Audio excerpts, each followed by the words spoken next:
Κυρία Λεβίζο, ποια είναι τα σημάδια κακοποίησης ενός παιδιού? Τα σημάδια μπορεί να είναι πάρα πολλά. Αποσωματικά, δηλαδή μόλοπες, εκδορές, γρατζουνιές ή οποιοδήποτε άλλο εμφανές σημάδι. Μπορεί να έχει να κάνει με τη συμπεριφορά του παιδιού, να παρουσιάζει αλλαγές στη διατροφή, στην όρεξή του, στον ύπνο του, στην διάθεσή του για κάποιες δραστηριότητες, στην άποψή του για κάποια άτομα. Το βασικό όμως είναι οποιαδήποτε ξαφνική και χωρίς εμφανή αιτία αλλαγή στη συμπεριφορά ενός παιδιού οφείλει να προβληματίσει. Το επόμενο βήμα λοιπόν είναι να ζητήσω βοήθεια από ανθρώπους που μπορούν να με στηρίξουν και να με υποστηρίξουν, όπως είναι το χαμόγελο του παιδιού και η Εθνική Τηλεφωνική Γραμμή για τα Παιδιά, η 1056. Πώς μπορούμε να προλάβουμε την κακοποίηση ενός παιδιού?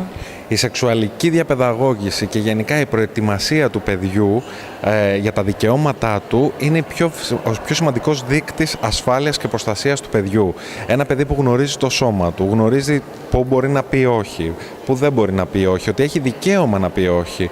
Ένα παιδί που ξέρει ότι δεν έχει κανένας δικαίωμα να το χτυπήσει, να το βρει ή να το αγγίξει με τρόπο μυστικό, είναι το σημαντικότερο. Τα παιδιά πρέπει να ξέρουν ότι οποιοσδήποτε του ζητήσει να κρατήσει ένα μυστικό που τα αναστατώνει, που τα κάνει να αισθάνονται άσχημα, να νιώθουν βρώμικοι ή οτιδήποτε άλλο, πρέπει να το πούν στους γονείς τους. Θα ήθελα να μας πείτε ένα παράδειγμα. Τι μπορούμε να πούμε στο παιδί? Για παράδειγμα, ένας γονιός που μας ακούει αυτή τη στιγμή, αμέσως μετά που τελειώσει το βίντεο, θα μπορούσε να κάτσει με το παιδί του και να του πει: άκουσα ότι υπάρχουν κάποιοι άνθρωποι που μπορεί να φερθούν άσχημα, να σε χτυπήσουν, να σε βρίσουν ή να σε αγγίξουν με τρόπο μυστικό. Τι θέλω να πω με αυτό? Να σε αγγίξει κάποιος στην περιοχή που κρύβει το εσώρουχό σου, στο στήθος σου ή το στόμα σου, και να σου ζητήσει να το κρατήσει μυστικό από τη μαμά και τον μπαμπά. Εσύ θέλω να ξέρεις ότι δεν φταίει σε τίποτα και να θυμάσαι ότι μυστικά που με κάνουν να ντρέπομαι και να φοβάμαι δεν υπάρχουν. Μυστικά από τη μαμά, τον μπαμπά και τη δασκάλα επίσης δεν υπάρχουν. Αυτές τις συμβουλές μπορεί να τις πει οποιοδήποτε. Είτε ο γονιός, και η κακοποίηση να συμβαίνει από κάποιο άτομο άλλο, είτε η γιαγιά που μας παρακολουθεί, ο παππούς, οποιοδήποτε μπορεί να δώσει αυτή τη σημαντική συμβουλή στα παιδιά. Ακόμη και ένας εκπαιδευτικός που μας βλέπει.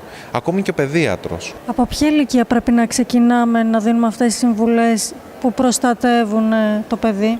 Όπως είδατε, οι συμβουλές είναι απλές, κατανοητές και δεν φοβίζουν τα παιδιά. Γι' αυτό το λόγο θα πρέπει από πολύ μικρή ηλικία, από την πρώτη στιγμή που αρχίζουν να κοινωνικοποιούνται και να φεύγουν από την αγκαλιά της μαμάς και του μπαμπά, τότε λοιπόν θα πρέπει και το παιδί να έχει αυτές τις συμβουλές.